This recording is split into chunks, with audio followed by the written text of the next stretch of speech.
Greetings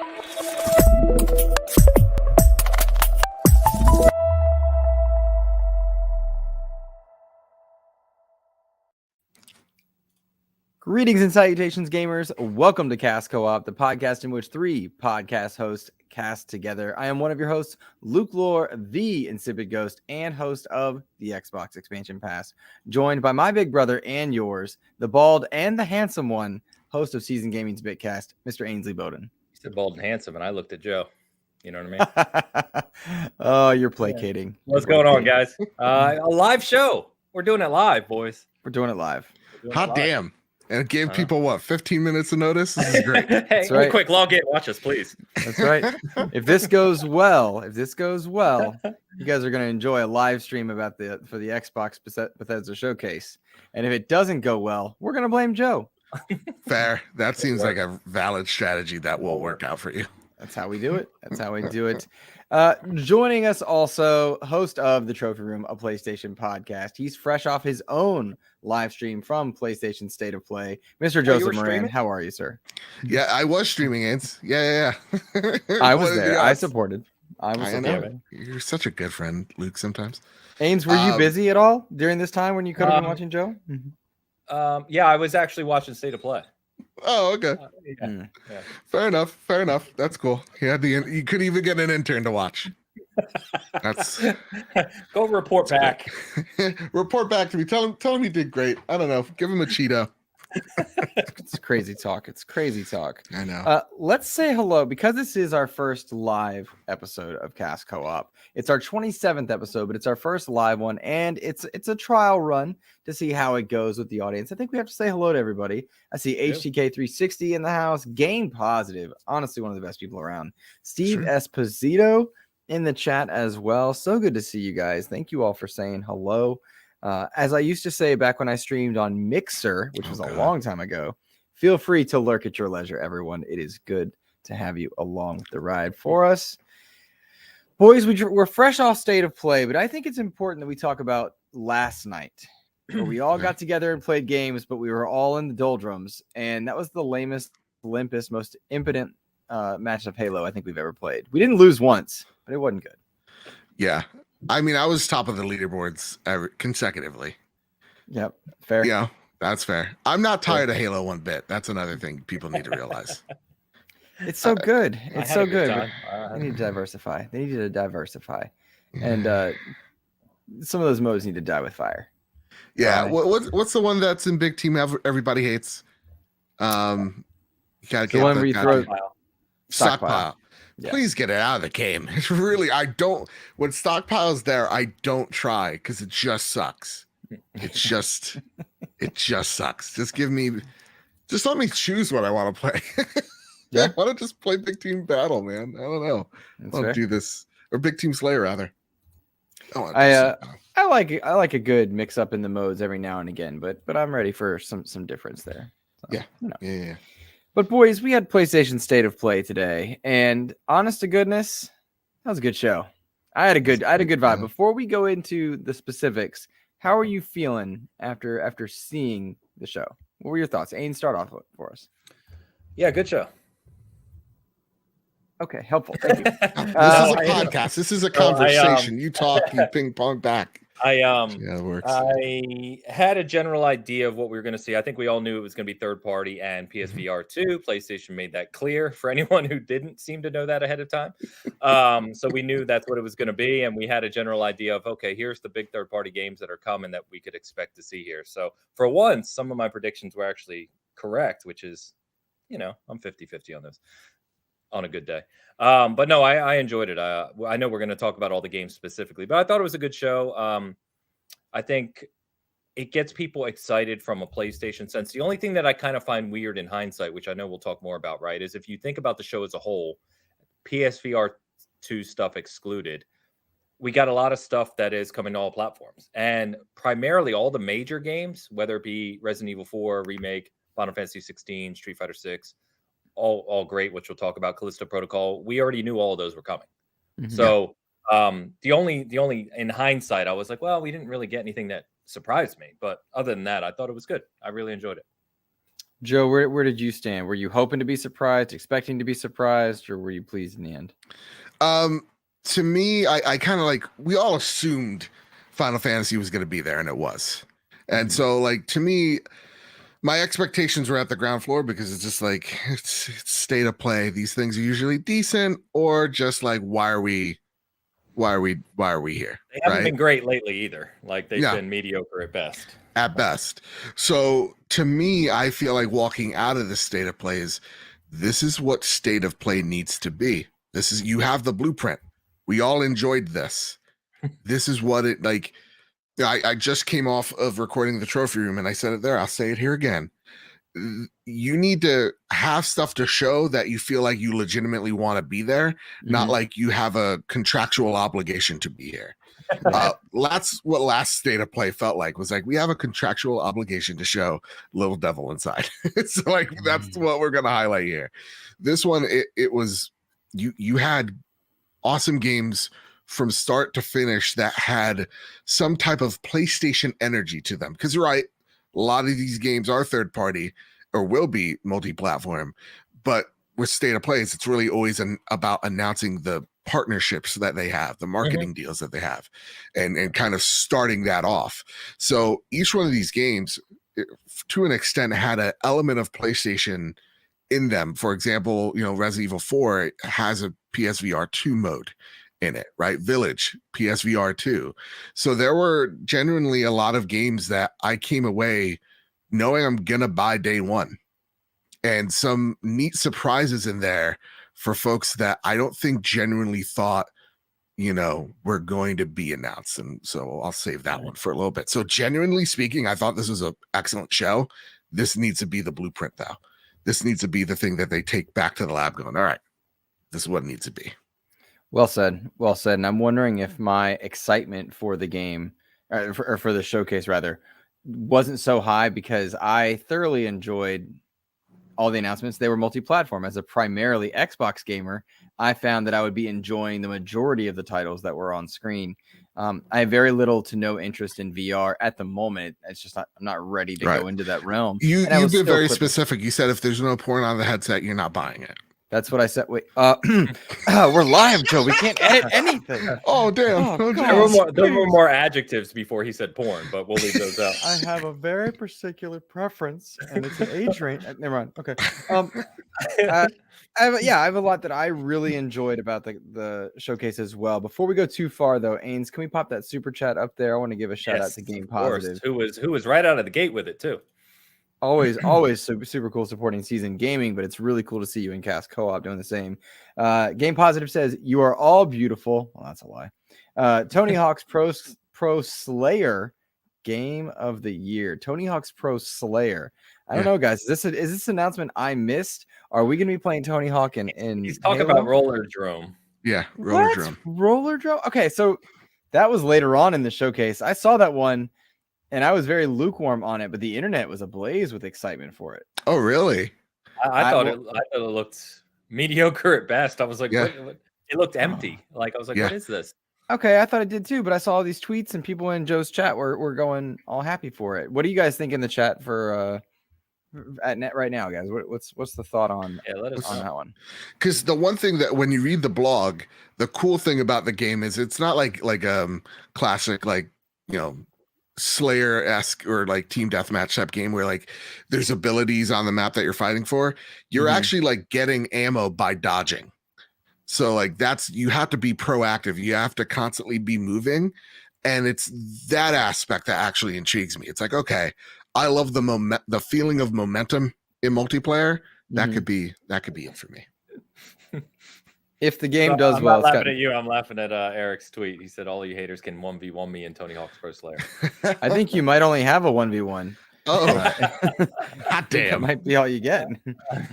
But I thought people seemed high on it, but maybe it is. I didn't really think it was all that in a bag of potato chips.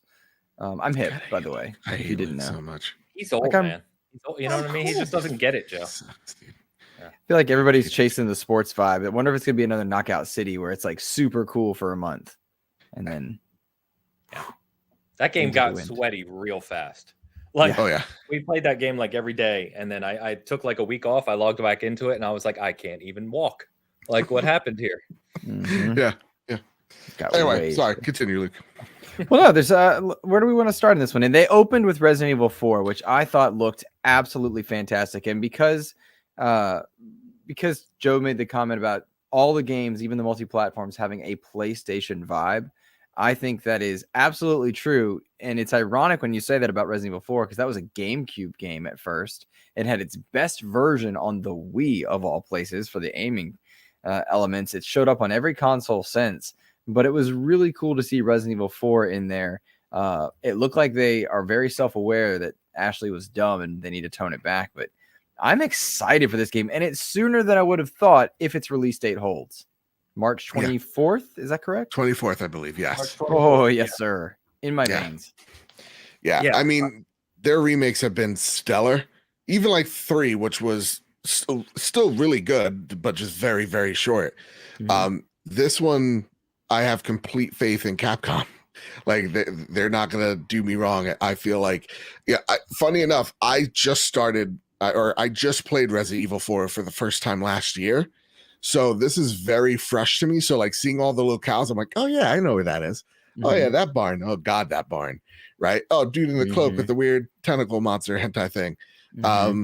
Like, awesome. Like, this is all, I remember all this.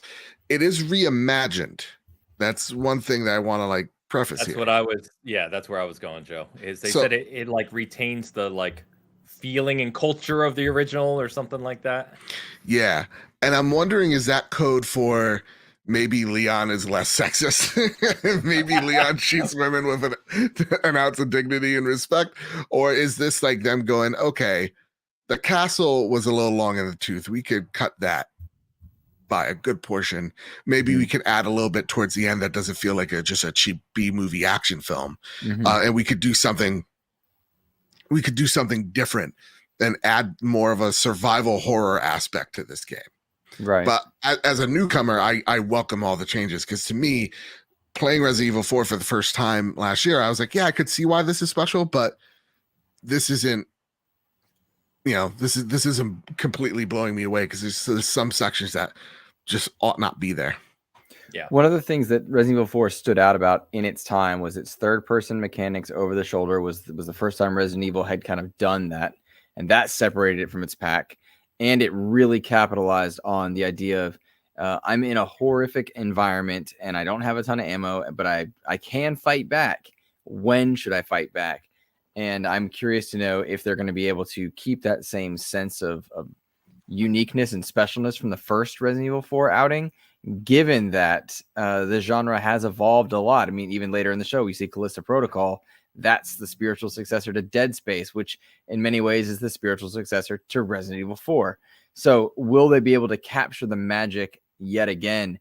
I'm hopeful. I'm excited to play through it regardless. I don't know if it'll capture that same mass appeal, but man, you rev some chainsaws and I am going to be stoked. If I hear chainsaw guy chasing me, oh boy, I loved that sense of fear in that game. Yeah. And to know that there is a PSVR 2 element has me also super, super pumped, because that I love to see the support from Capcom with PSVR, and it being here as well. It kind of shows like that Oculus version is already out of date.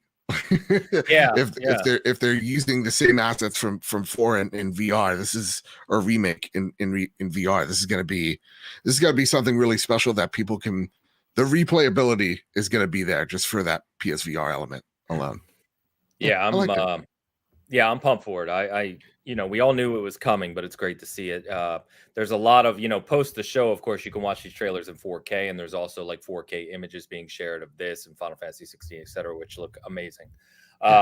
This is one of my gaming gaps, guys. I'm a big Resident Evil fan, grew up with it, obviously. I still have my original big hard box copy for the PS1 that I got in 1996. Wow. So I still have that, but I never finished Resident Evil 4. I never finished it. So I went to go play it like a year ago, last year sometime, and then that's when the remake rumor started, and I was like, well, shit, I'm just gonna wait for the remake then. So I'm super pumped. This will be my first time going through Resident Evil 4. So as Joe said, I have a lot of faith in Capcom right now. They are if you look across the industry at the developers who are obviously focused on their IPs and their brands and stuff, Capcom is just killing it. Mhm. I mean, they continue to just deliver fantastic games. The Resident Evils have been fantastic. Monster Hunter's crushing it. Street Fighter 6, which we'll get to, of course. But Capcom's just doing a really good job. So I have full faith that this is going to be an amazing game. And doubling down on that, I'm super pumped about VR2, PSVR 2. I am a little sad we didn't get more on the hardware in this show. I was but the fact, like Joe said, is we just had Resident Evil 4 VR come out last year, but it's the classic game. So if we get the new game and the new game on VR2 next year, that's amazing. I'm pumped. Yeah, it certainly seems like they're doing a lot of right things with it. Ains, I did want to note, you said you started Resident Evil 4 and then stopped playing it. Weird to me because you like games like Biomutant, and then you would stop playing a good game to go play a mediocre. And it's like, that's a very strange. I didn't start it last year, man. I started Resident Evil 4 when it first came out. So, oh, okay. Yeah. Okay. That said, I want to just bring in a $10 super chat from Taz, who writes, taking my job. Sorry, taking my job and saying it's about to end, and you're just like, I've got it right there on my screen. All right, go for it. Say it. Just say the thing. God damn it. I guess I will. I hate him so much, you guys. He's terrible. I don't know. But go Tal says a rare live cast co-op. Sup, Luke, Joe, Ains. We get to watch you guys make Luke uncomfortable live. Too true. That's right. Keep it up, boys, and keep casting that co-op. Gotta tell you, Tal. I've never been uncomfortable in my life. Yeah. Every episode they do that. Every single episode they make me uncomfortable. Yeah. It's insanity. And hopefully not a completely rare one. We're hoping to do this from time to time, including next week at the Xbox Bethesda showcase. So don't spoil it. Don't spoil it. What are you talking about? We want people to show up. We're gonna announce that Xbox is dead there, dude. Everyone's left, then we'll announce it. Yeah, come on. God. I'm gonna say it 16 times before the end. Before the end. What I'll do. That said, we also saw Village in VR. Yeah, we did. We did see Village. Did you notice the very first thing they showed when they said it's coming to VR? Was Lady Demetrescu. They're like, you'll be able to visit her in VR. And I was like, they sold the hell out of this already, didn't Some of us have already visited her. Multiple times. Yeah. in one session. Anyway, shit. No, the one thing I want to mention here, because it could just be like marketing or whatever, but like PSVR 2, fidelity wise, it looks pretty darn good. If this is like the actual finished product of it, it looks pretty damn competent. Like it looks like these are PS4 games. Is that a fair judgment? I've never played VR, to be very clear. So can you tell by looking at something like that? Right. You're used to the weird, like Pornhub 3D thing where you're moving around. No. The tentacles and all that. No. PSVR is very dated. We'll just put it really nicely. Games look all right, passable, but they don't look this good. Like they don't look like base level PS4 games that these games kind of showcase. Yeah. So for me, I was very surprised of how good the environments and everything look. Yeah, no, I thought the same thing. Funny enough, when the Saints and Sinners 2 came up, or the chapter 2, whatever it was really blurry. And I'm like, oh, why are they showing this? And then I realized my stream had switched to 720p. And I'm like, what the hell are we doing here? So I switched it back. I was like, oh, this looks pretty good. But PSVR 2, people, if you're not familiar with the hardware, it's very, very capable hardware. It's very advanced, and it should produce some really strong VR games. So yeah, I think what we saw at Horizon and Saints and Sinners 2 and Village should all be representative of what you can expect to see, in my opinion. Yeah. Is Saints and Sinners 2, is that Walking Dead? Yes. Yep. Yeah, that's the next game they'd show for PSVR 2. That is a sequel to a very beloved VR game, Saints and Sinners. Yeah. And this one looks like it's going to be giving you more with a broader playground to kind of explore in. So like with Saints and Sinners, you're actually seeing a whole horde of walkers like come at you, and you're just revving up your chainsaw like, let's go. Nice. You're going through a house and you're just like shooting all these walkers like with like Uzis and whatnot. It looks really, really good. The thing about Saints and Sinners as well, Luke, is you're scavenging. It has like that Last of Us vibe where like you're checking cabinets, you're going through closets and trying to see like, is there any like, you know, bullets here, or is there a machete there that I can use? And it's all free roam. Like you're not on rails at all in this VR environment. So I'm really interested of how that's going to work with PlayStation VR 2 when it comes out. But oddly enough, this game's coming out first in 2022 on PlayStation 5 and Oculus. I'm not saying Meta, no. It's the first and last time. It's Oculus. So did they give a release date for PSVR 2? Because that was a bit confusing. And that's odd, because it's very clear that by March 23rd, or as it felt like with Resident Evil, PSVR 2 would be out. You would also think they would aim for and hope to have their hardware out for the holiday. Given the chip shortages on the PlayStation 5 side and seeing them lose out on the console sale war based on that chip shortage, I'm curious where they're going to try and launch this thing. You know, any impressions there? I think by March of next year, you're going to have it. Because that was kind of like the date we saw for Resident Evil 4. And that's if like the VR version comes out day and date. But I'm thinking around February, March is probably when we see the first of PSVR for sure. Yeah, I don't know. I'm like you, Luke. I would hope that it would come out this year, but I'm not confident that the hardware gets released by holiday, especially with the push for everything else in the market and kind of distribution. So yeah, I'm with Joe. I to both your points, I think they try and target getting it out before RE4 remake releases. That's a big selling point, you know, in VR. So we'll see. Sony's in a new one though. I can tell you that. If you can, that's what I say. Sony's in a rock and a hard place right now in that they've got the demand, but they don't have the hardware. And then now they're going to be taking on a secondary hardware launch in the midst of a chip shortage, in the midst of a supply issue, and in the midst of inflation on the rise, you know, worldwide, globally. And so that they're in a rock and a hard place on that one. The difference is clearly they've got the games and the excitement. This state of play, it kicked ass on all cylinders from start to finish. Following the Resident Evil stuff, I believe we saw Horizon Call of the Mountain, which is the VR exclusive spinoff. That looked phenomenal. Looked really good. That looked like PlayStation's equivalent for me, at least. And I have not played this game, but don't say it. Looking at it, this kind of looks like a Half-Life Alyx type of. No, you don't think so, Ains? No, it's not. I haven't played Alyx either. Not that I disagree with you. I just know how high people hold Half-Life Alyx is the pinnacle of VR. Yeah, and you making that comparison, you just pulled out the level. So. They'll know I'm ignorant. They can't yell at. Well, it is the internet. I've seen the internet yell for worse. But like to me, it looks like a Breath of the Wild VR. Yeah, like Breath of the Wild VR. Such a great analogy, Luke. Thank you. Honestly, because VR games are usually shallow and don't have a whole lot to do. So jeez, exactly. Geez. Great analogy. No, like with this game, I'm really interested of how movement works. Like, is this all on rails or am I moving around? The one thing that I really dug in this trailer is we saw a bit of the combat. So you are actually going out there and you're fighting all these beasts and you are using, you know, the bow and arrow. So I'm wondering in my head, how is haptics going to work when I'm actually drawing the bow? Like, how is that tension going to actually feel? And having that neat little dodge mechanic there as well, I think is going to be great for players that can't do quick movements. So maybe having it on like the X button or the square button or whatever is a good place to have it so that you feel a good sense of momentum. The other thing that I liked from there is seeing platforming. How are you going to actually do platforming in VR?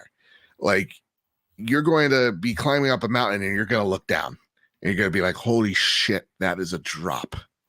You know, so for me, I saw a lot of things from that trailer that excited me, and knowing that we'll see some of the returning cast and we'll be seeing like people like Aloy actually make their way into this game. I want to know what Reyes, the main character of this game, what his story has or holds, his importance to it as the story unfolds. So I'm completely sold on this. This is like a day one easy buy for me. Yeah, go ahead, Ains. No, I was just going to say, to add to that, the only thing I said when I was watching it or thought at the time was, it's really important to me that they capture the scope and kind of grandeur of I call them Dinobots, of the Dinobots, especially like the Thunderjaw, stuff like that. So I like that right at the end to close it out. They show this gigantic Thunderjaw walking towards you and kind of like stepping on you, because capturing that, I think, in the kind of like how big they are and how aggressive they are is going to be important. So it looks good. Looks good. Yeah. And I feel like you're going to be getting the scale of this world more because you're in that perspective. You're in that first person perspective. So for me, like, I would love to have a mode where it's like, this is what a tall neck looks like. And you're just looking at this model of this tall neck and maybe even being able to like climb it or something to kind of see more of it, like seeing all the details. It's nuts. It's also nuts to see how far this game has gone from the first time they showed it. You've been seeing snippets on Twitter about that as well. Like the detail has only improved since you first saw it. So I'm all in on this game, man. It looks phenomenal. It looks great. Game Positive made a good comment in chat about Fire Sprite.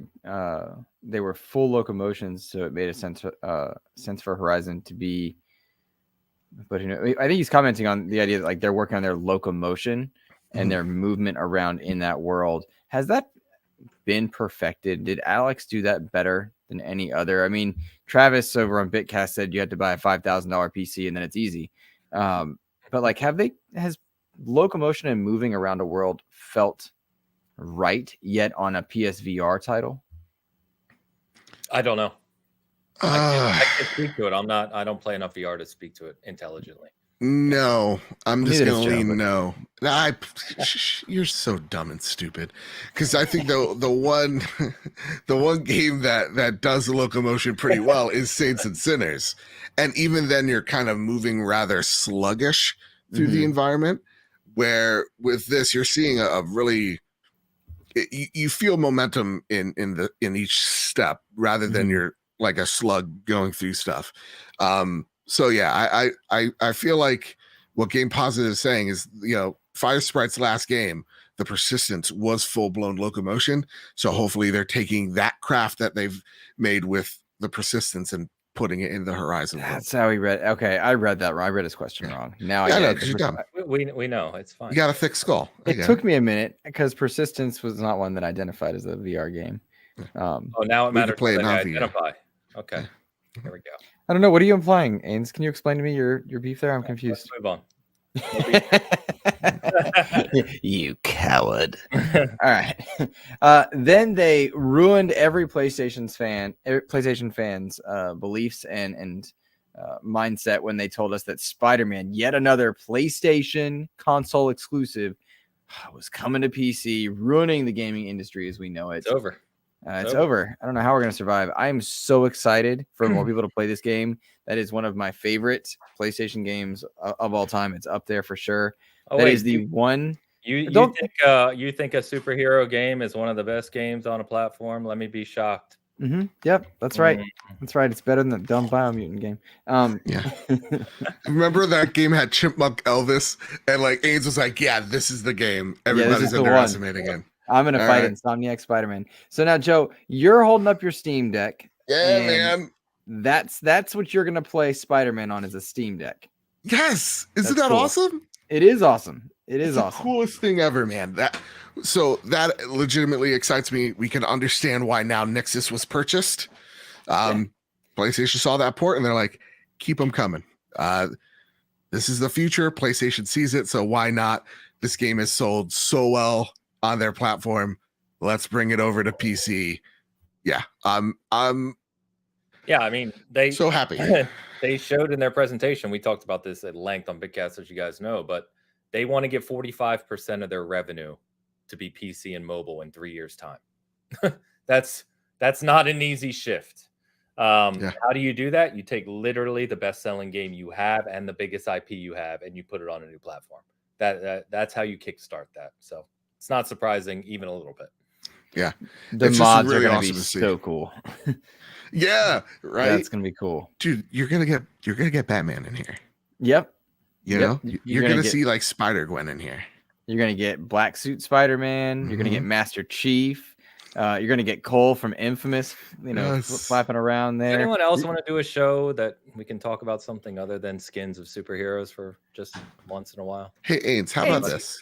You and your yellow chair over there. Cyberpunk's so good. 6 people played it. Cyberpunk's so good. Come on, it's so great. I bought the Batman skin in Fortnite and Gotham and Batman and Spider-Man, and I own the Batman skin in every game I get it. I like being Batman. I get it. You were there when it was called Detective Comics, and it's never been the same since the 70s for weird reasons that we can't get into in public. So, who's your favorite Batman, Ains? Adam West. Okay. You're insulting Adam West now? Yep. Why are you upset by that? What's your grave? I booted up Arkham Knight the other day. This is why we don't do live shows. You see, this is why. I booted up Arkham Knight the other day. Game holds up real well. Beautiful. But clearly last gen. Desperate for remaster. With the upscale stuff for sure. So this is awesome. And anybody that has a problem, fight me. Also, Miles Morales is coming out on PC as well later in the year. Oh, they'll spread them out for sure. I mean, as they should. Yeah. And you would expect and hope they do that to fill this gap. We're more than ever now seeing the COVID gap hit. We're now seeing the full effects because they were able to push certain games through based on where they were in development. And now we're seeing that which missed the boat. Now we're seeing those that couldn't get it. I see you're laughing at something. I don't appreciate it. I'm laughing at the comments. I'm interacting with our community here. How you got a live show, Luke? Jesus. Jeez, he doesn't know. First of all, you're shouting. Let's take that back. Does he ever do anything live? This is the problem. You guys are so hostile and shouting. And I don't know what Captain Logan's talking about with a trench coat and a fedora. I don't get it. And now you're corrected, see? Yeah, see, it's a noir reference. That's right. See? You have such a better noir voice than I do. But it's a smart thing to do to distance out your titles as you bring them back. Something that I expect Microsoft to do as well in the latter half of this year is kind of release an older title, a remaster, something somehow to get a game, right? Because the big boy stuff, the stuff that's truly PS5, truly Xbox Series is just not ready yet. They're just not there. Sickly teenagers facial hair. You know the difference, Sarko, is that I have hair, and these two are bald, and they don't have a choice. I don't like that attitude. Okay. You ever wonder why Luke's eyelids are so red? I wonder that too. Honest to God, I do. Emperor Palpatine looking. It looks weird on camera, and if I flip the light, around, oh no, that's down. Hold on. If I flip it like different shades, I can get rid of it kind of. Because I don't look like this in real life. It's only on camera. But then, when you do the different light, you look feminine. Yeah, get this one, baby. You're looking just like your mother, I can't do this tonight. What? What's wrong, Ains? What are we doing? Just broke me. Oh my God. All right, let's move past this. Let's get Kalisto Protocol. No, you missed Stray. You missed Stray. Oh, I was trying to. The game looks stupid, and everybody out there is like, "Oh, it's a cat. It's cute." Shut up. It's a cute cat. It's not. Cats are the devil. They're actually the devil. They are literal demons put in your house to knock things over. All right, Alex, calm down. What's this old man complaining about now? Cats? Yeah, cats. He's like, oh, look at my butthole. I'm a cat. That's what cats do. No cat has ever talked and B was like, look at this. What was the worst abomination of films to come out around COVID? Cats. Justice League? No. I'll do that. It was Cats. The Cats. It was Cats, starring Dame Judi Dench. Judi Dench. But the thing that I want to mention here, indie game getting some spotlight. That's neat. If you are a PlayStation Plus Extra member and above, this game comes to you day and date. So this is PlayStation saying, "Hey, listen, we'll have some neat stuff for you guys if you're in these, other tiers." And that's kind of what I want from PlayStation Plus Extra and above, is saying, "Hey, indie games." Or indie creators, this could be a haven for you guys as well. We can put you on this service day and date as well, and you could thrive off of that. So that's what I wanted to really mention with Stray, is hopefully the move of highlighting indies with their tiered service. Yeah. You think it will?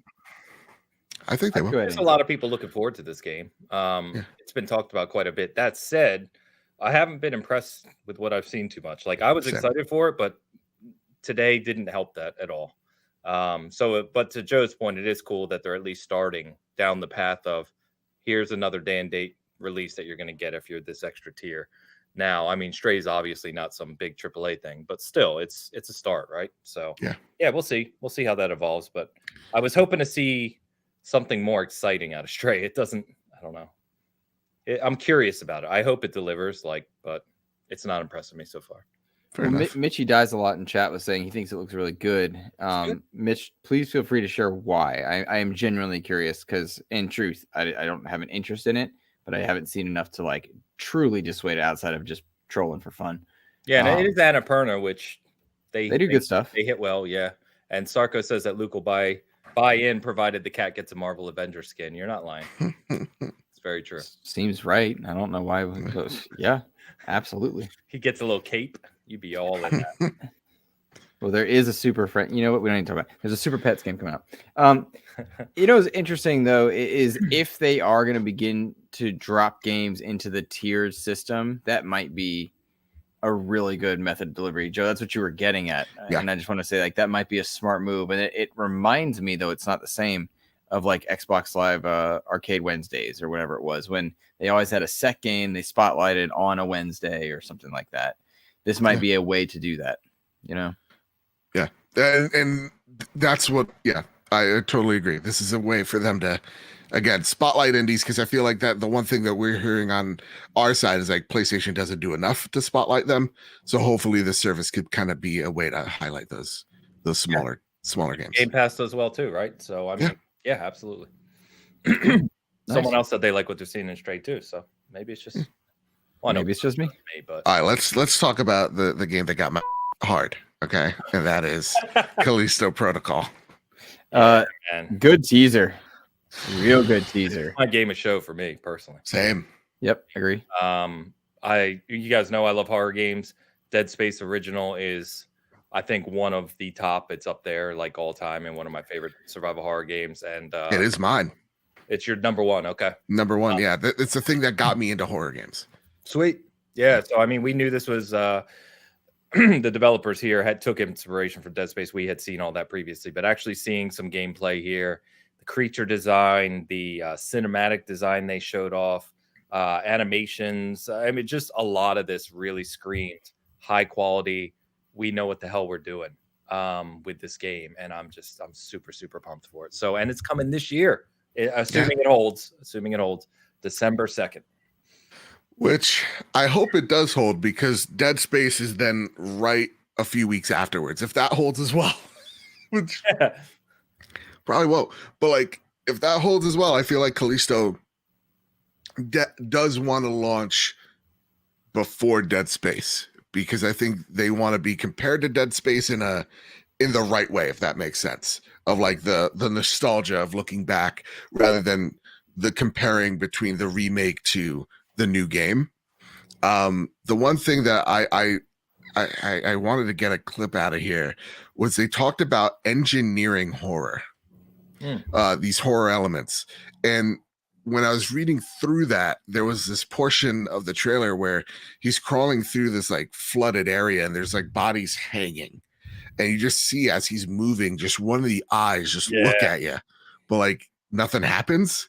And it's just like, it's those moments that make games like Dead Space so scary. It's like the uncertainty is upped because of those moments of like, that's a thing there and it's not, you know what I mean? And just getting you at the right exact moment. This game looks awesome, and it looks a lot more brutal than Dead Space as well, because Dead Space, it's the iconic plasma cutter, right? In this game, you have an electrified baton, so they want you to get close. This is going to be a very claustrophobic setting. It's terrifying. From what we saw, right? It's you're looking at inmates in a prison, so there's a lot of opportunity in terms of setting there too. to your point, Joe, of making it really feel intense. I also just hope that. I'm sorry. Go ahead. Well, there's the other element that the game looks to me more violent in the sense that it feels more real. Aliens can allow you to disassociate a little bit. You're talking about that iconic plasma cutter. That's not a thing that we have right now. And then you're cutting off parts of aliens. And something about Kalisto Protocol feels more visceral. Yeah. And like that baton you're talking about, that means you're going to be physically hitting things. And that means you'll hear sounds and feedback from it versus like generating an energy blast, right? So you're going to be a bit more, I feel like more violent than otherwise you would be in Dead Space. I also wanted to note this game is coming to Xbox One and PS4. Yep. And I have mixed feelings on it because I really wish, I mean, it's too late now, far too late now, but like, I really wish we could see this team unleashed on next gen only. And I'm at that point now, by the way, where like everything I see, I want to be next gen only. I was so excited for the notably absent Jedi Survivor from this show. I was so excited when I saw that game to be next gen only and Gotham Knights next gen only. I want more of that. So yeah, and absolutely. Gotham Knights still doesn't look good. So who knows? It's got some appearance issues, that's for sure, and I'm upset by that because I'm excited for the game regardless. Of course, yeah, we'll see it next week more. So that's another thing. But MG says the first Dead Space being referred to as nostalgia has aged me, gentlemen. Hey, likewise. You're not the only one, my friend. Yeah, I was like 1920. All right, so hey, trust me, I was only a little at the time. 46, 47, 52, I believe. He was 52. Okay. Yeah, 52 when the first Dead Space came out. Yeah. No, I was just gonna say that I really hope that they make like a political message about like, you know, like the prison system in America and how like it's brutal and corrupt and like it's not really great. keep your politics out of my games. When I play Call of Duty, I don't want to hear anything about a political system or you know white phosphorus, right? Oh my god. Is that a thing they use that? Yeah, and it's a kill streak. You believe that? Oh my god, that's crazy. It'd be weird if it showed up in other games before this one, but I'm just now angry. You know, yeah, I'm just like, where's the line and where are we gonna draw it? You know? Yeah, you're right. Once enough is enough. Yeah. It sounds like you're going to be going back to the Capitol again this January. Yeah, January 7th. This time they're never gonna see it coming. yeah. It's weird that Ains keeps asking us to make these jokes in private chat. Yeah. Like, why hide it? You know? And he keeps on asking us to go on these weird convoys. It's strange. I don't get it. Strange. I don't get it. It's nuts. Anyway, Kalisto looks great.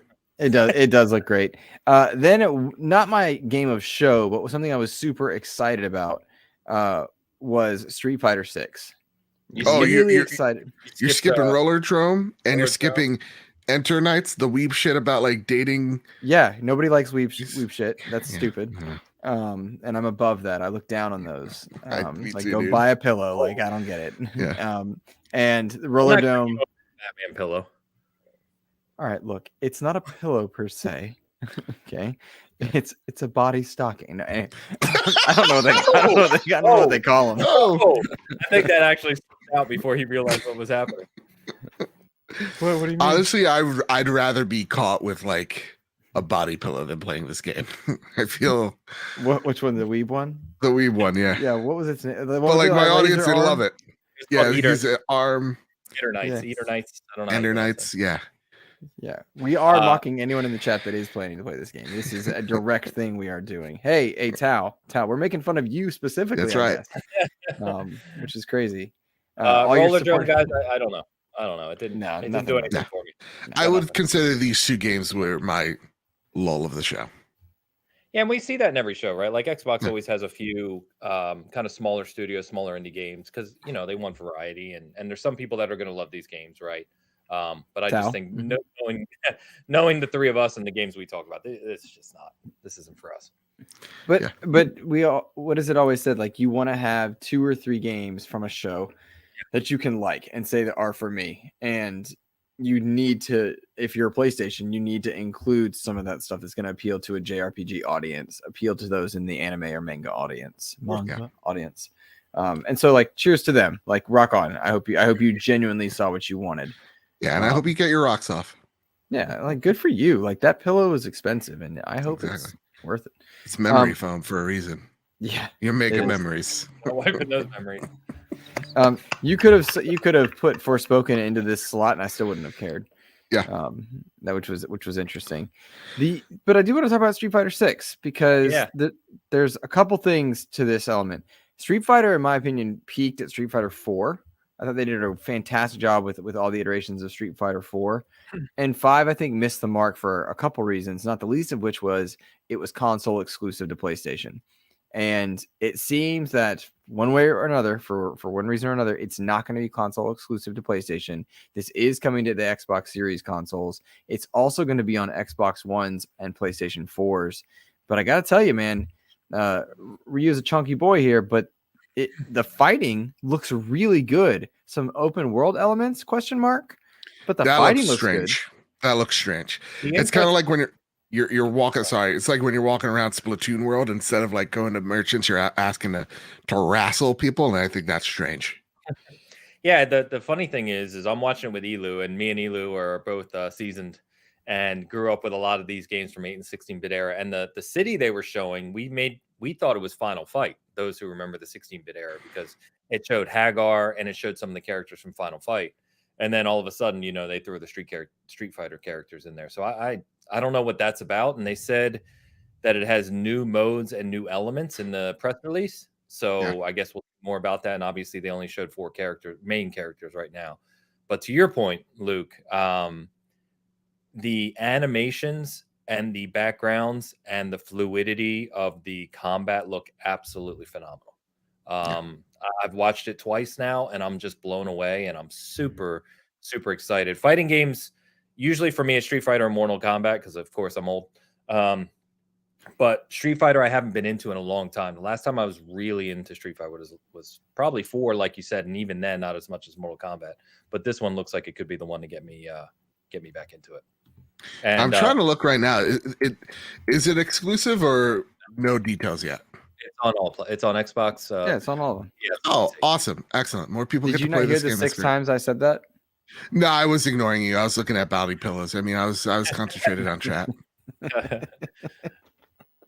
Yeah, no, I'm excited to see it go multi-platform. My thought is that that's going to mean crossplay as well, but I've not read that.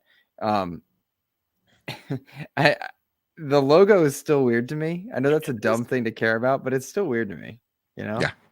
Also, like there's. Sorry. And no, I was just going to say all of that marketing part of it. It looks odd. It looks off. Yeah. The one thing that I do want to mention is that there is like a simpleton mode for me that sucks at fighters, where it's just like, yeah, you can do a special move by just pressing a button in a direction. Like, that is great. That is what I need to enjoy these games, because I suck that bad in them. So it's awesome that it's giving an entry point for noobs like me, and for seasoned folks like yourselves, you old bastards. It's gonna be great. Yeah. So I've got the press release right here. It is coming to old consoles as well. So it is coming. Okay, sorry. So it says PlayStation 5, PlayStation 4, PC, Xbox Series X and S, but it does not say Xbox One. So that's kind of interesting. Then it says brand new game modes. It says Fighting Ground, World Tour, and Battle Hub. That's that home base, I guess they showed. It also has in-game commentating. I don't know if you saw this, but some actual Street Fighter commenters have been voiced over and can be played while you're playing the game, which is crazy. And then new mechanics. Do we really want that though? I don't know. I watched the demo of it. They have a demo of it up, and I was like, yeah, I don't know about this. So hopefully you can turn it off and not worry about it. Yeah. That's about it. And there's some screenshots, of course. There you go. Interesting. Luke, anything more you want to add on this? Well, just that you're talking about that simpleton approach. Like, I recently snagged the Street Fighter collection that Digital Eclipse put out. It was on sale. Snagged that one. Went back in, tested out some of the old Street Fighters just for kicks, and then also got Street Fighter 4. It was like a massive fighting game sale, and it was neat going back, but it was also very apparent it was not like riding a bike. Like, those combos are complex, and it was like I was trying to fight with Akuma and some of them were like not your Ryu, not your Ken type fighters where they need full-on combos and whatnot, and I was pure trash without my fight stick, and it was just like, oh man, very different experience. And I wonder if we get an approachability factor that helps people like yourself get into the game, as well as, you know, letting the game get very sweaty. Because fighting games, when you're good, it's really neat to watch. And I'm not good, and I hate when I get matched up with them when I play Battle for the Grid or whatever. It's just, it's tough. Yeah, it's tough. I'm shocked that you're not good at them. Honestly, I'm good at them. Shocked. I'm not elite. You know what I mean? Like, I'm not elite at them. I'm skipping a few things. I know. I do want to mention that Tunic is coming to PlayStation. That's super exciting. Xbox is dead, dude. It lost like a another major exclusive. Another one to PlayStation, and like people are actually gonna play this time. They're actually gonna love it. You know? Yeah. September 27th. And I'm sure when that happens, all the people that got it on Game Pass are going to stop their subscriptions to Game Pass, or if they haven't already canceled it. Funny enough, when that happens, I'm going to talk about how I'm not subscribed anymore. Yeah, you need to post about it, make a podcast about it for sure. Mm-hmm. I am definitely do a video. Like, how should Microsoft respond? Yes. Question mark! Exclamation point! All Phil caps. Spencer on the thumbnail. Shock face. Grave site. Right. Yeah, it's shock face. Yeah, you want to have the grave that Grant Gustin's sitting next to doing the peace sign. Peace. Yeah. And it's like Jim Ryan. He's like, yeah, it's like Jim Ryan, very in touch with hilarious. people. I understand things. I talk about my cats. Mm-hmm. Yeah, it's fine.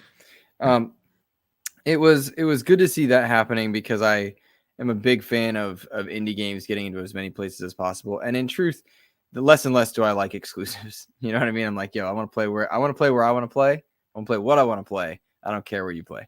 You know what I mean? It's just how I am. But Tunic is on my summer list to play. Like, I'm stoked for that one. It's ready. One about Street Fighter 2, like all these games that have a competitive sense, especially when you're talking about 1v1, right? It in today's era, it makes way more sense to have that on all platforms crossplay, because it's the only way you're going to build a bigger competitive scene for a multi-plat like that. So yeah, I would hope that's the plan. I don't, you know what? I just had the press release. I don't know if it said anything about crossplay or anything. I'll look. Ains, did you go back in our conversation, or were you saying Street Fighter also, or Street Fighter 2? You said about Street Fighter 2, and it broke my brain. Okay. I was like, wow, hyper fighting? Are we doing that? Okay. Yeah. All right. You really broke me for a minute. And Joe was just gone. I totally spaced out. Yeah, Joe wasn't even listening. Couldn't even tell you what the last 2 minutes were about. Yeah. Yo, it says online matches. It doesn't say crossplay yet anyway. Shout out to Captain Logan, DE, Game Positive, Pixel Slappa, Lucius Augustus, Tao Azoshi, who is my best friend, by the way. Portia Pure, and that's all I can see from this screen right now. We appreciate you guys. Shopper, thank you. Yeah, Poor Shopper. Poor Shopper. Timmy in the chat. Game Positive. Always supporting us. Yeah. Yep. Does Mortal Kombat 11 have crossplay? I'm trying to think of any other major fighting game that had crossplay. Mortal Kombat had crossplay, I believe. Battle for the Grid. Well, maybe Battle for the Grid's not major, but it has a good audience. Come on. It has a good audience. It's a fighting game. I don't know what to tell you. Come on. You guys are annoying. You smell funny, honestly. Yeah. And I'm speaking my truth. You guys are annoying. Why are you watching us? Yeah, like, you're here, bro. I just want to be this one. You know what? Jesus. I'm sorry. We want to talk about how Xbox is dead. I'm sorry. I'll continue. Yeah, Xbox it's dead. It's awful. It's the worst thing I've ever played in my life. There's no way it can be good right now. Yeah, you should be able to. We've got super chats. Make sure you're subscribed.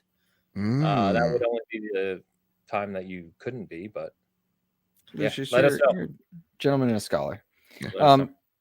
We also had Final Fantasy news in there, and I'm sure we can go loop back if I skip something, but Final Fantasy was the big one that a lot of people were wanting. Guys, I don't have much to say here because I'm not a Final Fantasy guy. So someone take over for me. Don't be annoying. Don't be annoying. I'm sorry. Mr. Valdez smells like shit. So I like it. You're great. You have a right to state your opinion, as false as it may be. You know, maybe you try to entertain folks for an hour. Anyway, so as a non-Final Fantasy guy, like Final Fantasy VII Remake was my first Final Fantasy game, and actually like beat it. I am actually pretty optimistic of what I've seen here. I'm really digging. So yeah, I'm liking what I'm seeing. I'm cautiously optimistic. I love the setting. It's more fantasy. It's more like that medieval setting that I usually vibe with. So for me, as a total, I have no idea what any of these big giant titans are. I'm digging the combat, how the game looks, and just I'm getting a good vibe so far. But Ains, I mean, you were 26 when the first game came out, so you must have a storied history with it. You've been playing Final Fantasy for 47 years. Final Fantasy. Yeah, so I wasn't a big fan of Final Fantasy 15. I thought, like, Final Fantasy to me has always been like, you're talking about kingdoms and castles and airships and knights and mages and summons and all those things. And Final Fantasy 15, they were like, yeah, here's 4 dudes driving a car across country. And I'm like, the hell are we doing? Like, that just never accord with me. Final Fantasy 16 looks to be more of what I hope for Final Fantasy. I love the summon approach. It looks like the combat is more real time. So I don't know if they're kind of moving to a system more like Final Fantasy 7 Remake or, this kind of combo system. That's what it kind of felt like to me. And that's why I dug it so much, because it felt a little bit more Final Fantasy 7 Remake than what was 15. Yeah. So I don't know. The one thing that was weird is, like, so we got a trailer that was a few minutes long, 3 minutes or something like that, right? It showed some gameplay, but it still had a lot of cinematics and summon stuff, right? But then they start off by saying, thank you for being patient. We're now ready to show this. They show it. They don't show a whole lot, right? It's a pretty short segment. There's not a ton of gameplay. And then they say summer of next year, which is over a year away. Yeah. So I'm thinking to myself, this was kind of a weird place to say, thank you for waiting. We're now ready to show this, as if it's coming this fall, when in reality, we're at least a year away from this game launching, which just seemed really odd to me. So I don't know. I put in a tweet, I'm cautiously optimistic about this game. The team that's building it have built some of the best Square games previously, like some really good ones like Final Fantasy Tactics and others. So I'm excited about what they could make with this, but it was kind of weird the way they approached that presentation. Yeah. And you could kind of see to me, what Final Fantasy games are going to stick, which Square games are going to stick and which ones aren't, like which ones they poured the money into to make look fantastic, like Final Fantasy 16. Because like you take a look at like Strangers in Paradise, you're like, woof. You take a look at Babylon's Fall, you're like, why? And this one, you can see there's a lot of tender love and care going into this game. So I'm also cautiously optimistic. As a complete newcomer to the series, I'm gonna absolutely give this a shot. Is this one exclusive? I'm not seeing anything one way or the other. The weird thing, Final Fantasy 16, yes.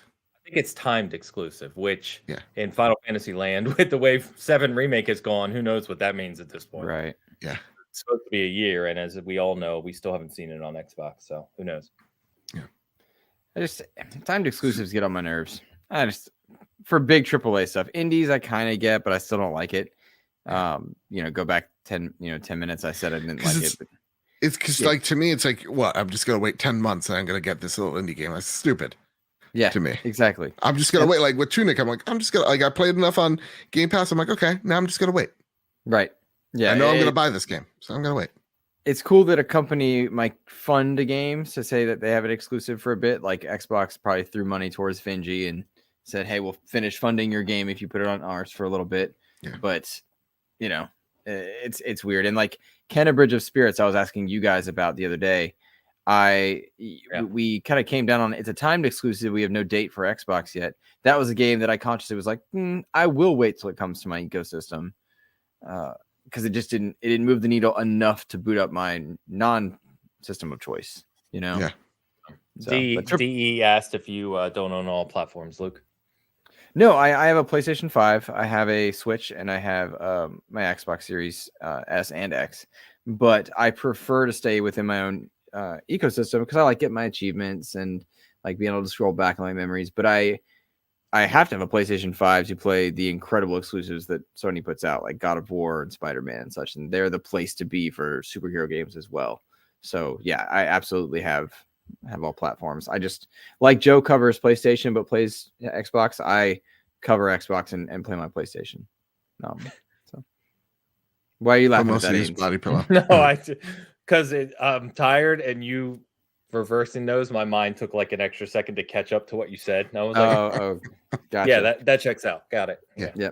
I got asked the other day I did a bigger Xbox podcast, and I was asked kind of privately, like, do you bleed green? And I was like, no, I bleed video games, but I like green. You know, it's always a funny thing. Do you bleed blue or green? Fucking red. Like, if I'm bleeding any color other than that, I'm in trouble. I think I'm probably not gaming if I'm bleeding heavily. If you ever see me ever shilling in the true sense of the word for any game company, it's only to troll Badbit, and that's probably it. I can't stand when people do that. I literally just saw it. Like, some guy literally looked up for a post of Insomniacs back in 2017 to saying that it'll never be on PC just to get some clout and attention. If you're going back for years to find tweets to like own the other side, please clip this, please. Please, because I'm saying this out loud. You're a fucking loser. You are the biggest fucking loser I have ever seen in my entire life. I don't care if you have five followers, 5,000, 5 million. You, sir, madam, whoever, loser. I am spending that much energy just for an engagement on Twitter. You lead a sad life. No, I'm never gonna show for. I'm gonna call PlayStation out when they do something stupid. I always do that because they're constantly fucking up. So like, and I'm gonna praise them when they do something great, which is like bring Spider-Man, a game that is officially right now sold over 33 million copies of that game. Now going over to PC. Yeah, I'm gonna praise them. More people get to play it. It's great. Yep. Play video games, guys. We were joking about the podcast earlier today. Because like 2 weeks in a row, we had 1 week where we were talking about Xbox predictions, and we were saying something. Oh, when Redfall and Starfield got delayed, right? And we were a little critical of that, and we got like all kinds of comments telling us that we hate Xbox and we don't know what we're talking about. And then the following week, we got the same thing from PlayStation. I'm like, we're doing it right. I was like, if we're getting criticized by both camps, that means we're doing it right. And I was like, seriously, how could you know me and follow me for any period of time and think I hate Xbox? Like, you know how much I've talked and written about Xbox over the past few years? Like, give me a break. Yeah. It's like, to me, it's like you need a healthy distance of covering the platform and bringing in people that appreciate the platform, but are coming for the community and are coming to celebrate games that this platform is putting out more than like worshiping the plastic box. It's also about being critical, and not when being critical about the box is like popular to do. It's being critical even when people are going to yell at you for it. And that's what you need. Because if you're just coming in and we're just going, it's a boring show. Yeah, it's a mess. Fair. It's a mess. And oh, can I read this next super chat? Super chat. We got a super chat. Yeah, the super chat comes in from a guy already hosting this show to say something. That's not redundant or stupid. Saying, Joe sucks. Good point, though. Oh, I was real owned, Luke. You spent money on yourself. He's going to get a small percentage refund of his own super chat. Yeah. Are we getting paid and I don't know it? Well, we getting paid. So I like that. that. Every week I spend my marketing budget for XEP on SG Bitcast, and I wasn't there this Sunday, so I had to do it. There you go. Gotta splurge a little. Treat yourself, Luke. You're right. You're fair. Captain Logan says, let's just admit that trying to remember all the different trophies is hard and that gamer score is easier to understand. Oof, Captain Logan, that's not accurate, and you know it. All the different trophies, it's easy. Bronze, easy. Silver, a little bit harder. Gold, that's a hard one to get. Platinum, very rare. Easier not to care. Oh, super chat from Lucia says, wait, do super chats work now? They do, my friend. They do. So drop your most heated questions in there, and then we have to read them. That's right. Make it awkward. Guys, with this state of play, I left feeling really good about it. Like, really good. I was like, I'm not a VR person, and I feel like they genuinely nailed it. I gave them an A mentally. When I was thinking about how it was, I was like, this is a good show. And I don't think it's apples to apples, but I don't think it necessarily puts pressure on the Xbox Bethesda showcase. I don't think it does that. because we're going to see a lot of PlayStation first party stuff at Summer Game Fest. But I do think it says like, hey, if you're going to say you're going to have a conference, you need to bring stuff to it. And there's a lot of pressure on Microsoft to deliver in 2 weeks at this point. And they need to deliver for sure to choose to have a conference this year with no games. Well, when they don't have any big games coming out, I should say. I mean, I don't think this state of play puts any pressure on Microsoft. Agree. Right. Okay, cool. Yeah, I think this is an A+ show. This is what you need to bring when you're bringing out a state of play. This is the energy you need to have. If you're bringing out something smaller, you need to be a state of the indies, right? Yeah, this is the blueprint. Work from this from now on. This is a great show. But you're right. When now we're walking into Summer Games Fest, we know, we're going to probably see some PlayStation stuff there to hype you up for another one of these state of plays in a few weeks. You're going to probably get, Xbox's showcase. And now I'm hoping they deliver, because you're right. A lot of games have been delayed. This is the year where we're seeing that impact. So I need to see a reason why I need to get excited about Starfield. I need to see a reason why I should get excited about Redfall. While at the same exact time promoting games, well, it may suck that it was on a previous platform. Games like Deathloop, now you could say this award-winning game is now day one on Game Pass, and maybe Gears comes. Maybe we get Banjo. Fingers crossed, right? Like maybe we get to see some of the smaller titles get more of their due on this show than we would have previously thought. Ains read something funny. He did that old person laugh when he uses his arms across. He's just like, We got the Lucius super chat here. Go ahead, Ains. You read this one. $5 super chat from Lucius. Thank you very much, sir. It says, using Bad Bits reference, which game made your D the hardest? Definitely Final Fantasy 16 for me. Rota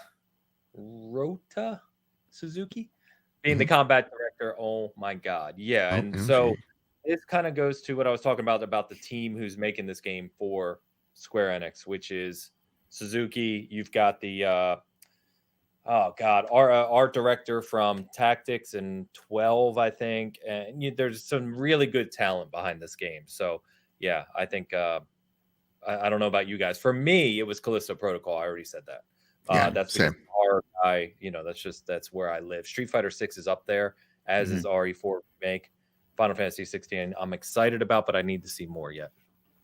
Street Fighter 6 for me, but Resident Evil 4 a close second, only on account of we didn't see a lot of gameplay for RE4. But I am most excited for RE4. It's just a matter of like what I saw in the actual show. I'm curious if we see Resident Evil 4 show up in Summer Game Fest or anything else. Same with Street Fighter, actually, because those are two Capcom games. Like, do we see them at the Bethesda showcase? I don't think so. I don't think we see Resident Evil 4 again until this fall, because it's not till March. So it wouldn't surprise me if, like, Video Game Awards in December would be a good time to show that, in my opinion. Yeah. Thank you for the super chat, Lucius. And Joe said Kalisto Protocol as well. Oh, he did. Okay. Yeah, I wasn't listening. God damn. And Captain Logan in the house, $5 super chat. Thank you very much. Logan, the showcase provided the context for what Sony fans can be excited about for PSVR 2. I agree. But when do we get more details on backwards compatibility? So backwards compatibility specifically in what area? I don't know if you're referring to like... He probably means PlayStation VR, and I bet, Ains, you don't get that, and because it's probably bad news. You probably don't get that until after you get the release date for PSVR 2 and all the good things. You know how they like tell you all the good stuff and then like press release the bad stuff out of 5 o'clock on Friday kind of thing. You guys really think that's interesting? I hadn't thought about that yet, but just in the modern day and age, I would have assumed with PSVR 2 being so much more capable than PSVR 1 and using prior PlayStation components, you really think they're gonna not support PSVR games on PSVR 2?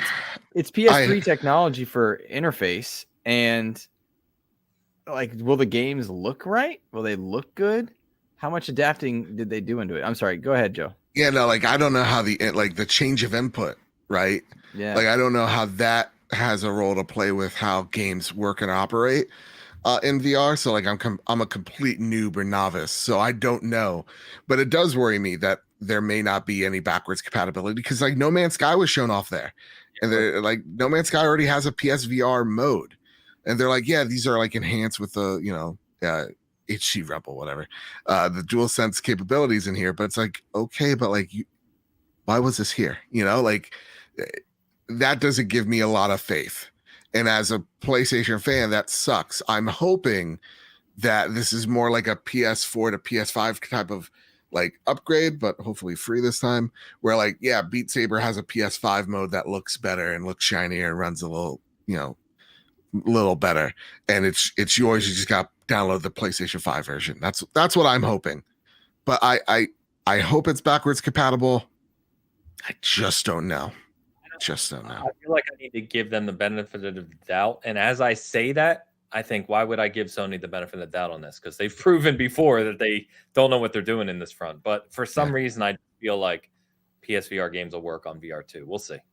Okay. We'll see. I hope they I don't know if they would or wouldn't, but those things ran on PlayStation 3 controllers, Yeah, well, that's what I mean, though. The PSVR 2 controllers are so much more advanced, right? To replicate the functionality of the Move controllers, in theory, shouldn't be difficult to do. Yeah. You see what I mean? Yes. Yeah. I don't know how it'll work.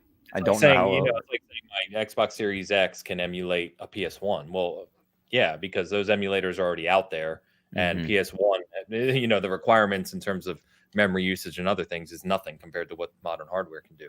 So I would hope VR2 being so much more powerful than VR1 and having been in development for years now, they planned from the start to support VR1 functionality, but it's PlayStation, so I'm hesitant. Yeah.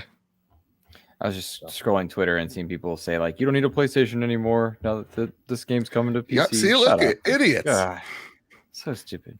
I love like the weird talking shit thing that like fanboys do, because like they said the same thing when like you saw all the Xbox games go from Xbox to PC, and ECP PlayStation like fanboys going, you don't need an Xbox anymore, it's so stupid, it's redundant stuff.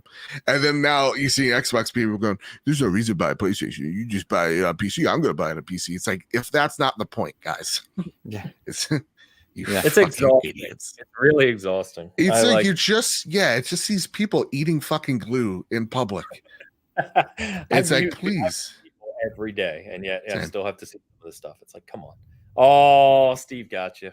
You set yourself up for that one. He made a good point though. You gotta remember. I'm not trying to jump in there. Steve, why do you hurt me? Why do you want to hurt me, Steve? You like doing this? You like it? It doesn't deserve a sequel. I mean, if it was so good, it would have a sequel, right? Crackdown has 2 sequels, and when you think about publisher that doesn't know how to be wise with their money, giving it to more Crackdown sequels. So this Bethesda showcase, let's get back to that. Yeah. By the time, I would like to give my thoughts on this show. Oh, I didn't care. Okay, go ahead. I had a discussion about it being an A+ show. Yeah. I don't think it was an A+. I didn't say plus. I don't add the plus to my name. I added the plus. Hey, I think I'll give it a B+. No, oh my gosh. I really like the show. The only thing, like I said, is this is an interesting show for the fact that Sony came out, had their first show in a while, just before Summer Game Fest, and Xbox with their big showcase, right? Because remember, this was 28 minutes long or something, where they showed third-party games. And I think to Joe's point, they are big third-party games. We're talking about Final Fantasy, we're talking about Street Fighter, we're talking about Resident Evil. Those are huge IPs, some of the biggest in the industry. And if they have marketing deals for those, and we see what we all hope and expect, which is a dedicated state of play for God of War Ragnarok, that has to be coming, right? Then I think probably my opinion of this show goes up. But the only thing I'll say, I guess where I'm getting to, the shortest way to say this is, we had a PlayStation State of Play, right, where we left it in June, and it showed no games coming to PlayStation this fall. And I think that we're looking at Xbox and Bethesda saying, well, what do they have for 2022? What do they have for 2022? Over and over again. And we're leaving a State of Play from PlayStation, which was third party, nothing this year, and saying that was a great show. So fair enough. I just want to be, I agree. The show was great. The pacing was great. I love the games. I'm going to buy all of them. all that's fair, but I do expect or hope PlayStation to show stuff at Summer Game Fest or have a dedicated state of play for God of War, which is obviously their huge release that's impending. So yeah, that's fair. all. We got a really good super chat just now that I want to read specifically. Got it. Go for it. Okay, yeah, $5 super chat from Talzachi. He says, "How much did the fake leak hurt you, Mr. Badbit? I was hoping that you didn't see it until it was debunked. Like Anthem, pour one out for Bloodborne." Joe, how much did it hurt, brother? I think Joe left Twitter for like the rest of that day. I saw one comment going, "How did you not click the link?" It's like, imagine getting the best news of your life, right? This is how low I am right now, guys, in my depression. It's like, I'm like, oh my God, this is like, I think about Bloodborne literally on the daily. I live a sad, pathetic life. So like, for me, I saw this and I'm just anything Bloodborne. That's, and so I read it, and I didn't have a chance to click the link because I immediately jumped out of my chair and started screaming. I was excited like a fucking child. And then I clicked the link, and then realization of mortality set in. And I was like, this just sucks. It got me too. All we are is dust in the fucking wind. I actually started to type out, there it is. And I was excited, not as excited as you, but I was excited. And then I saw in the link, the way it showed up on Twitter, it showed 2015. And I was like, wait a minute. And I looked at it and I was like, oh, that's dirty. That's real dirty. But if nothing else, Joe, it made Bloodborne trend again on Twitter, which brought everyone out that wants it, right? And I know, as much as Luke and I joke with you, we've said this before, that 100% From and Sony know what they have with Bloodborne. It will absolutely get remade or get a sequel or both. It's just a waiting game at this point. Yeah, it's definitely gonna get both. Yeah, it's definitely coming. It's just a matter of when. It really is. I really thought, and kind of still do think you're gonna get it this year. A remaster of the first one, I mean, not the sequel, but a remaster of the first one. Yeah, 60 frames, and you will see me lose my shit. I'm like, you guys aren't prepared.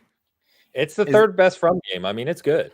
It's good. Yeah, I mean, to the uninitiated, it's the third best. Again, like, I gotta give Elden Ring an incredible amount of like respect, because that is the game that got people to experiment with other better From Software games like Sekiro and Bloodborne. Like, I'm seeing a lot of people going, oh wow, thanks to Elden Ring, I got to experience what a better game Bloodborne is.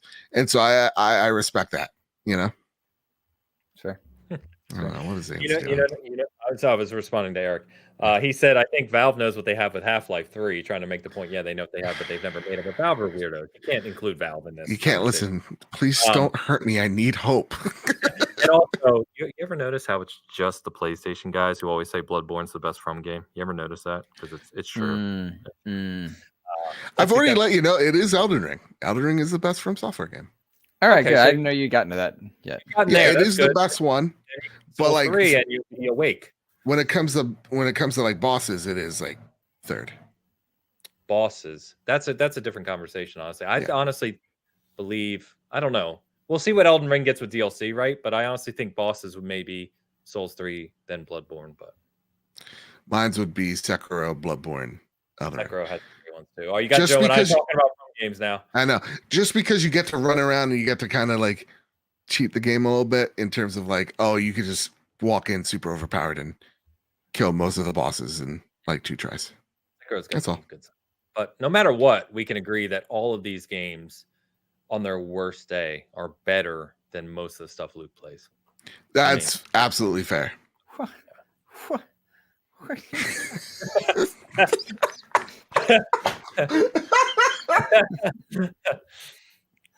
So disrespectful. I wasn't even involved in this conversation. I was taking a nap.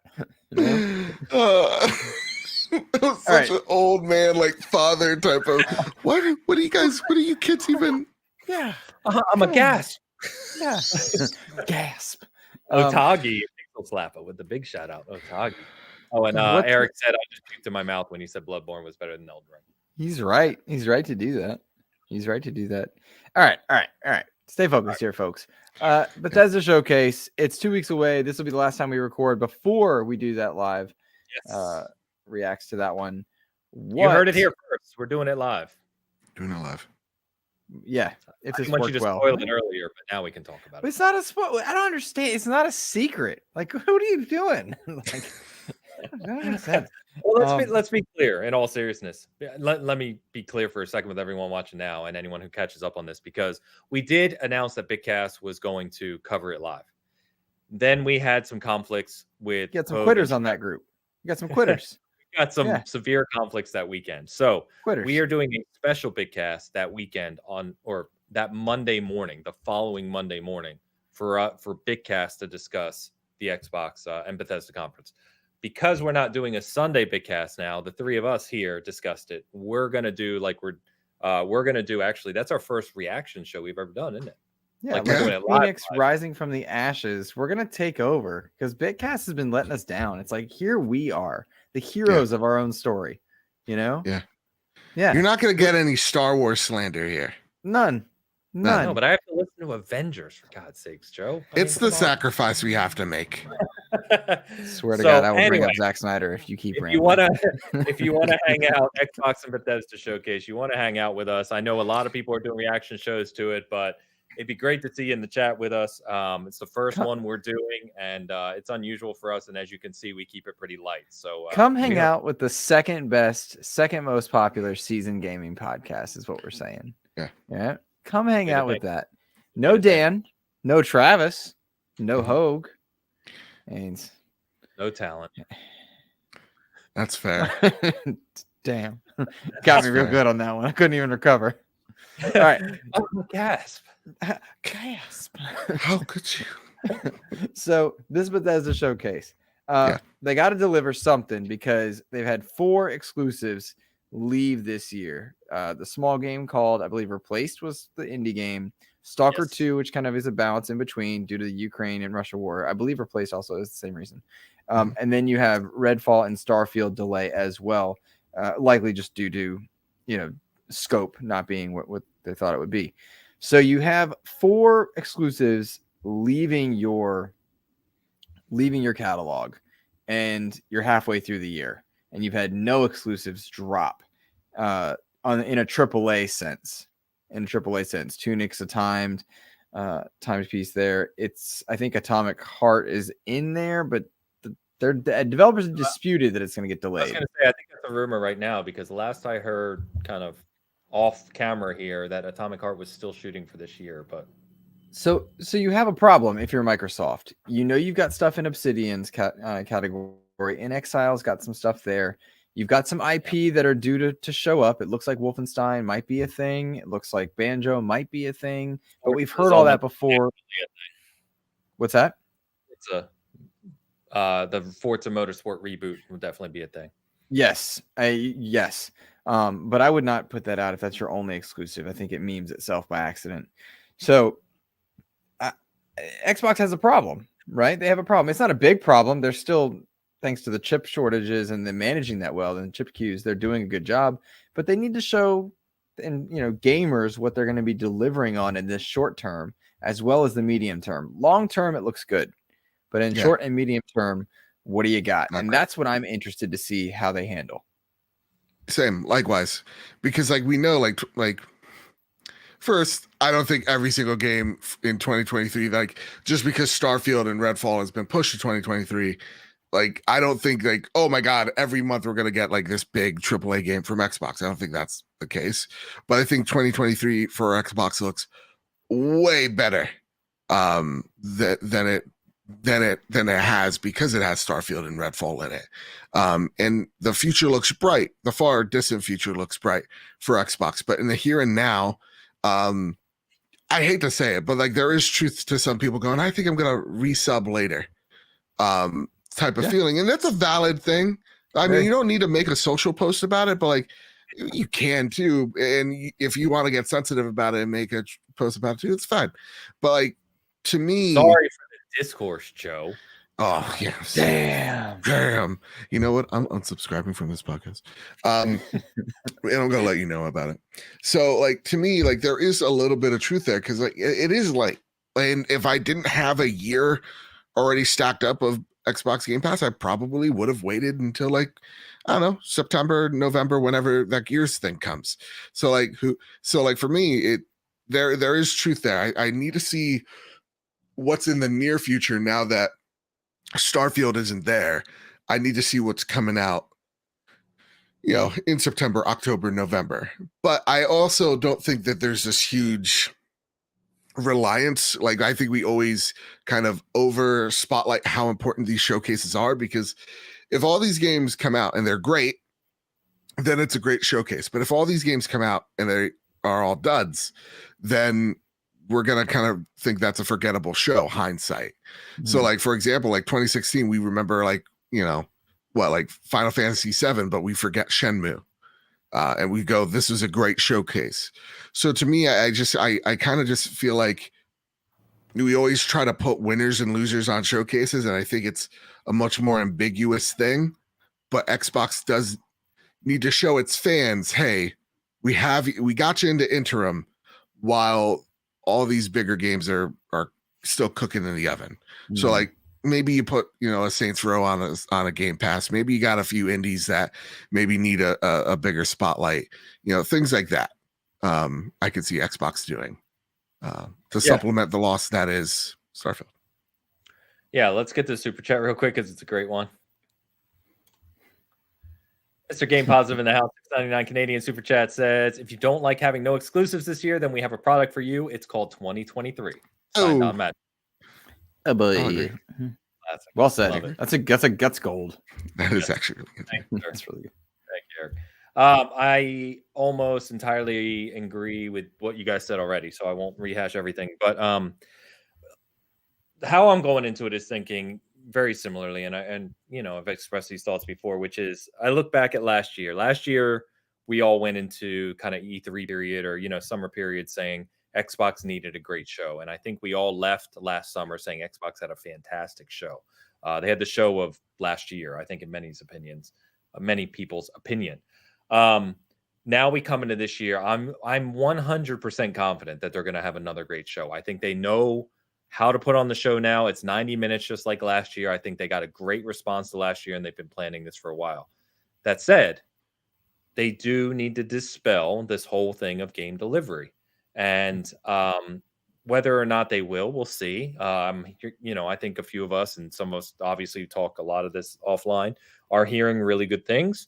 And I think there will be some surprises, and I think they will accomplish that. And I think they will have some games for this fall. So I'm not too concerned, but I think the general sentiment in the gamer space is they need to do this. The only thing I'd like to add here, which I like to add once in a while, because I know that everyone listening and all of us are kind of live in this space. We talk about it day in, day out, tons of podcasts and conversations, right?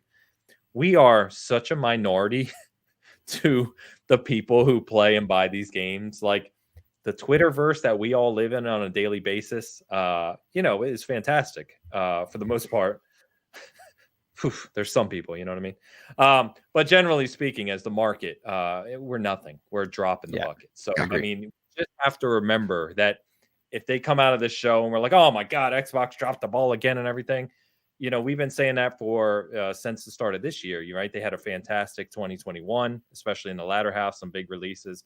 And now everyone is back to the whole camp of what's Xbox doing. You know what they're doing? They're selling better than they've ever sold, and they're producing more revenue than they've ever produced. Yeah. So, I mean, just let's keep some perspective when you're thinking about, God, what have they done for 2022? So, I think it's going to be a great show. I'm really excited about it. I'm excited to chat with you guys live about it. I don't normally do live reactions, so it's going to be fun.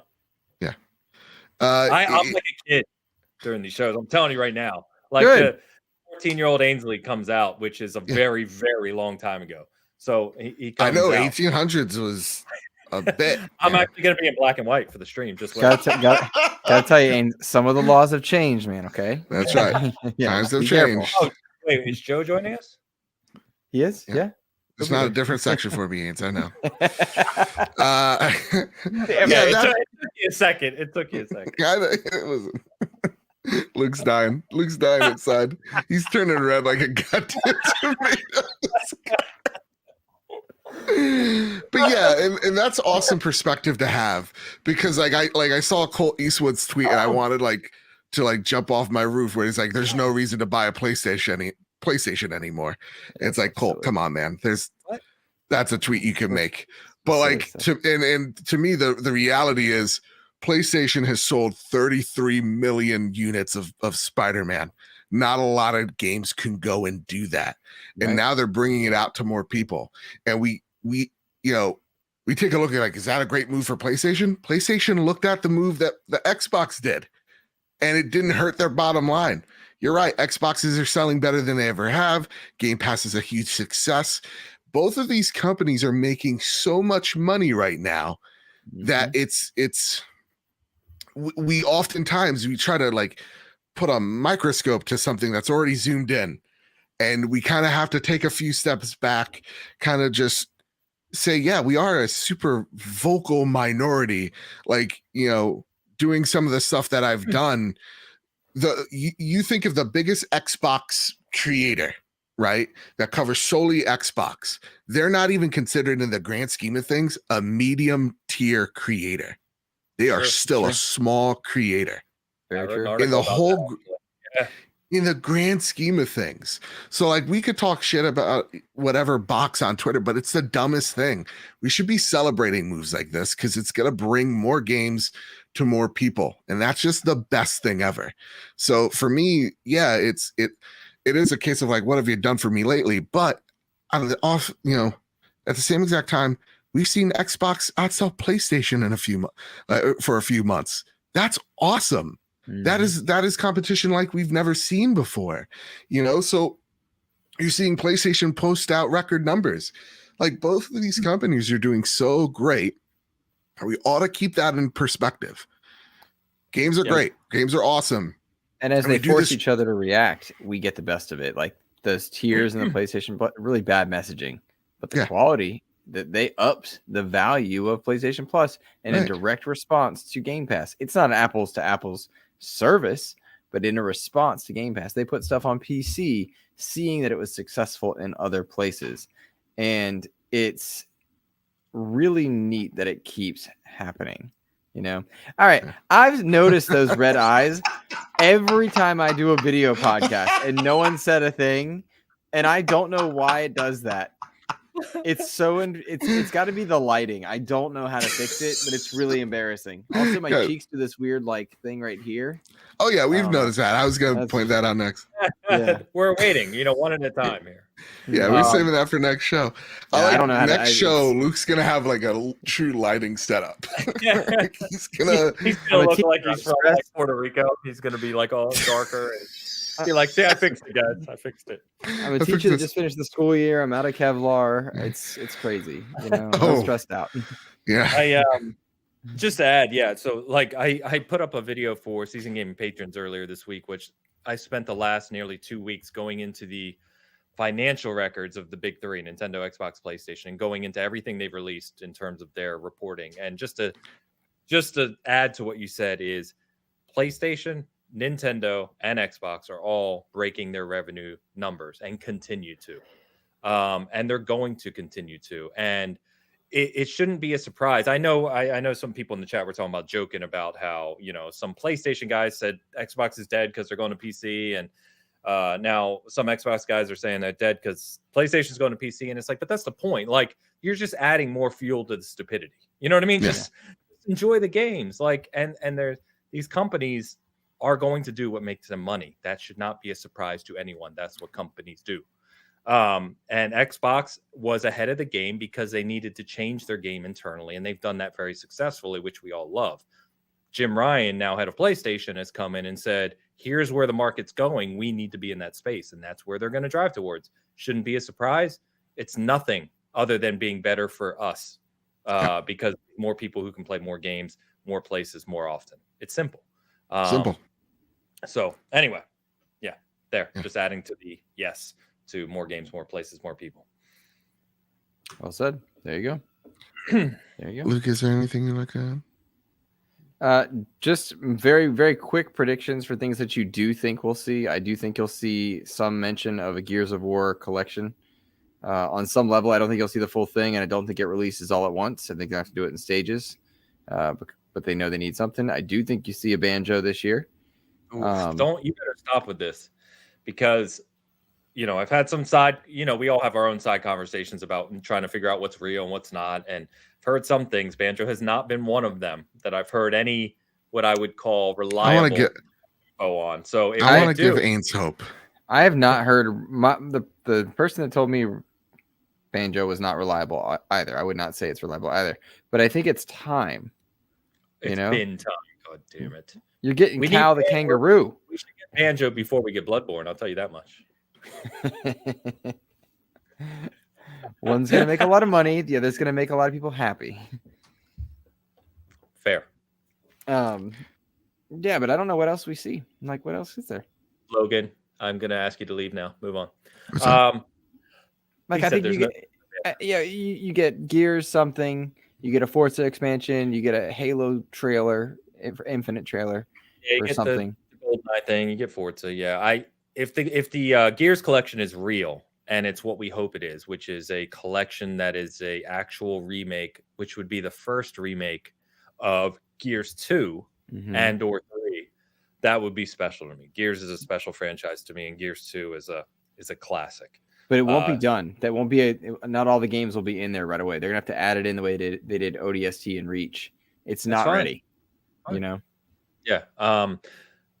Also, you mentioned In Exile. We're going to see something from them. The other thing that is intriguing to me is Coalition's other project.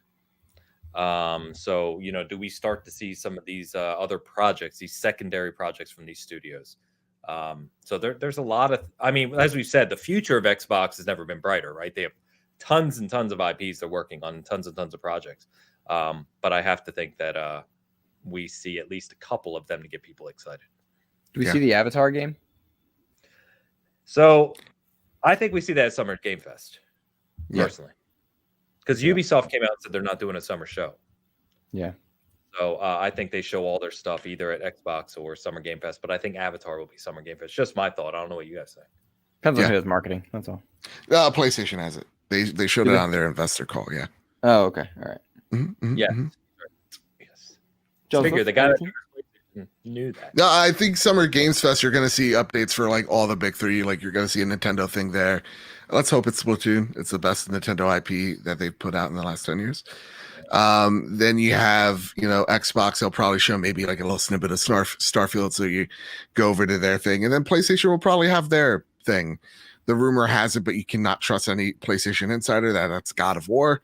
And they'll probably direct you to a state of play that's like a week out, or at least in the near future, because I do think by July we'll know about God of War, or where it's landing. Because at this point, I think it's safe. We could kind of say it's probably this year. Like, I wouldn't be confident saying that weeks ago. But I'm the one on Big Cast saying it's still this year. Both Hogue and Travis are saying no way. So we'll see. Yeah. Which game? I tuned up by accident. God of War. Oh yeah, I got it. And I hope it is 11/11. just for the popcorn.